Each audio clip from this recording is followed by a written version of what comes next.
好，我係今期主人阿 Jason。上次9萬9嗰套單位係毛坯嘅，已經賣出去啦。今日帶大家另外睇一套都係10嚟萬就可以買嘅啦，都係同一樣格局啊，35平方嘅一房啊，都係呢個樓上。今日帶大家上去樓上睇下先。而家跟住我哋鏡頭上去樓上睇啦啊！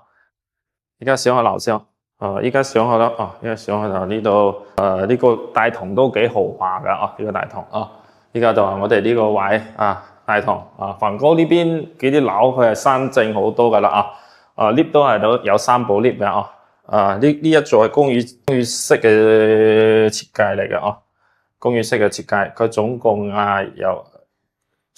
總樓層30層嘅梵高呢啲係停車都管理費2.6一個平方啊，停車位都地下停車位都係180蚊一個月嘅，係碧桂園嘅物業管理嚇。管理都係算比較 OK 嘅啦。呢個房佢係屬於住宅產權啊，一個住宅產權一個單位啊。上嚟樓上就依家我哋差唔多往前行少少就到呢個單位啦啊。呢個單位呢個到咗呢個大門啦啊，大門都業主裝咗密碼鎖密碼門嘅啦啊。呢個房就35平方啊，同上次睇嗰間35嘅9萬9嘅係一樣嘅格局，呢間就帶埋裝修，都睇遠景噶啦。呢個樓層比上次低少少，不過園林都睇起身都好舒服噶啊。呢個擺洗衣機嘅位露台啊，都幾闊噶。冷氣機嘅擺喺呢個入邊啊，入邊就又放咗一張床啊。呢個擺電視櫃咯，嗰邊放床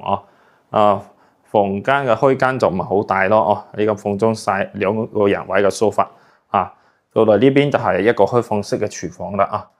呢個開放式嘅廚房啊，呢度抽油煙機，嗰邊就下邊就擺個電磁爐啊，或者嗰啲其他啲煮嘢嘅嘢都好噶，可以放喺下邊咯呢個下邊有啲櫃都全部都做埋噶啦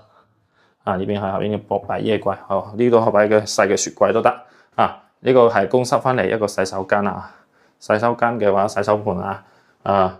馬桶淋浴嗰啲全部都有嘅，佢係用電嘅呢邊啲一房嘅話全部用電嘅總體嚟講呢間一房嘅話，依家性價比都好高10萬出頭啦就可以攞低噶啦。大家如果有興趣可以睇下呢間樓係屬於大亞灣嘅地段物業嚟講都係比較 OK 啲噶啦係同嗰個華潤小記灣同一片沙灘，行去沙灘都係5分鐘就行路行得到噶啦，都有京橋巴士嘅，可以坐到去蓮塘口岸或者嗰個福田都有嘅路全部都到噶啦大家如果係有興趣可以睇下呢間樓咯